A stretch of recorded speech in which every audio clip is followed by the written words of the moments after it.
So this review is going to be about Judy Garland. The movie Judy is based on her life. People don't know who Judy Garland is. She's Dorothy from The Wizard of Oz. When I was in elementary school, we watched The Wizard of Oz a lot in school. So I'm aware of her, but I'm only aware of her from that movie. So I did some digging, I did some research, and I don't know why it was interesting to me, but the stuff I found out was pretty shocking. It made me want to watch this movie and just find out as much more as I could. I picked this movie to review because a lot of the stuff I didn't know that she was going through and dealing with from like age 7, age 8. Like, she's been performing as long as she can remember. Judy, it picks up in Judy's older years. She's in her 40s. She's performing in the US right now, but it's kind of like work is thin.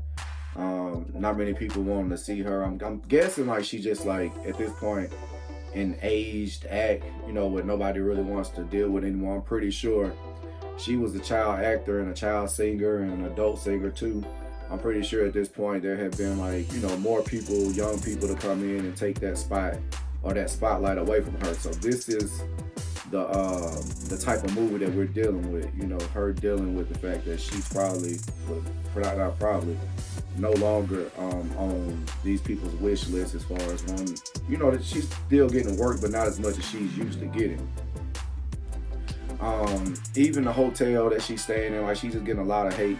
The hotel she's staying at, that she's used to staying in after she's doing her shows, they don't want her there anymore. She used to have credit there. They telling her that her credit is no longer good there, so that she's got to go find somewhere else to stay for the night while she's with her kids. She has nowhere to go. Like I said, she's got the kids. That's how the movie started out. She has nowhere to go. She got the kids with her. They thought they were gonna stay at the hotel tonight. So she also after the show, she only got paid $150 for the show. I don't know if that was a lot of money in 1968 or whatnot. I'm not for sure, but it don't seem like a lot of money for a whole show or whatnot.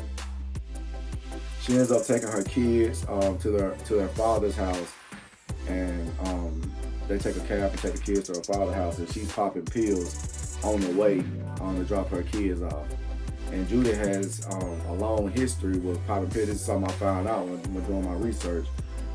She's had a long history of taking pills ever since she was a kid. And she's been a performer as long as she can remember. And so, while she was a kid, like 6, 7, 8, 9, I'll go ahead and say, because they started her out young performing, that her mother would give her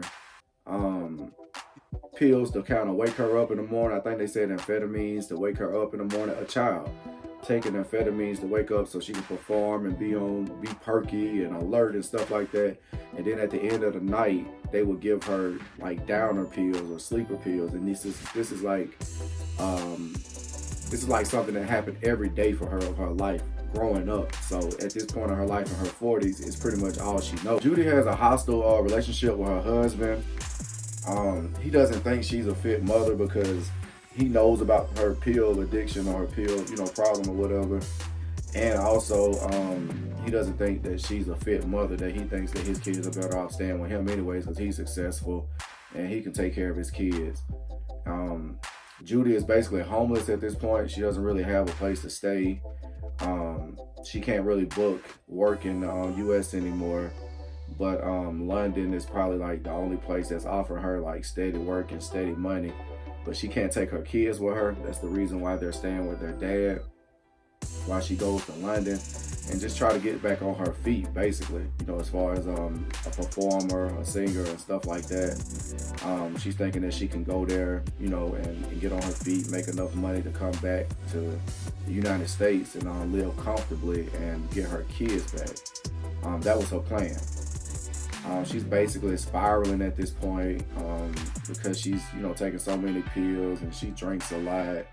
And, her first show in London, she almost didn't make it. Like, she was just pretty strung out for her first show. They had to help her get on stage to even perform for her first show.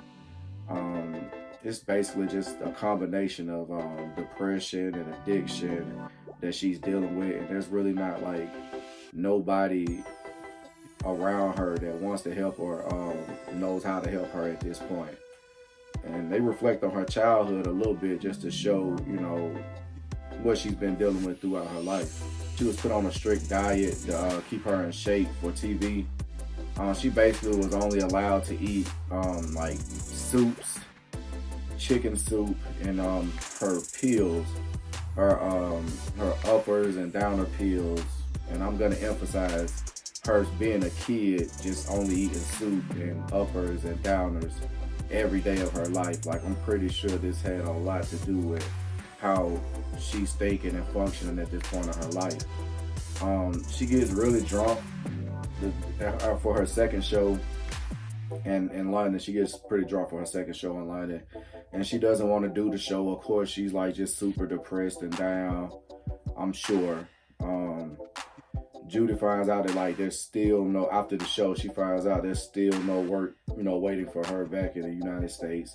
So she's gonna have to work in London longer than she expected to, which also means it's gonna keep her from her kids longer than she expected to stay away from her kids. She shows up to, so there's a lot of depression, a lot of pills and drinks and stuff after that. She shows up to her third show. I won't say third show because she had a string of shows, but it was one of her shows. She showed up to her next show, just completely high, and she collapsed on the stage.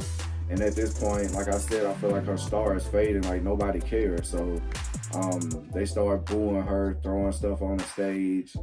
So after this, she gets on the phone with her kids back in the United States, and the whole vibe is different at this point. The kids are, I would want to say, essentially have given up on their mom as far as being able to get her. I guess enough time has went by. They have given up on her getting herself together and them going back to stay with her. So they basically tell her over the phone that, it's okay, that they are fine with living with their father now. They don't, want to go back and stay with her.